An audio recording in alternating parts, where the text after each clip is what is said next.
ulat panahon.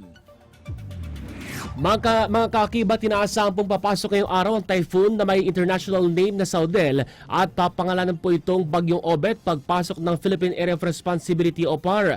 Huling namata ng bagyo sa layong 1,660 kilometers, silangan ng silangan ng extreme northern Luzon. May hangin pong taglay na abot sa 175 kilometers kada oras at bugso na abot sa 215 kilometers kada oras. Ito'y patungong kanluran, hilagang kanluran sa bilis na 30 kilometers kada oras. Posible umano itong maging super typhoon, ngunit may tsansa na lumabas din ito kaagad ng bansa sa Martes.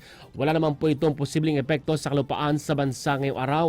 Samantala, kahit asahan pa rin ang mga pag-ulan sa Batanes, maulap na kalangitan na may kalat-kalat na pag-ulan at thunderstorms sa nalalabing bahagi po ng Cagayan Valley, buong Cordillera, gitnang Luzon, Ilocos Region, Metro Manila, Batangas, Cavite at Rizal.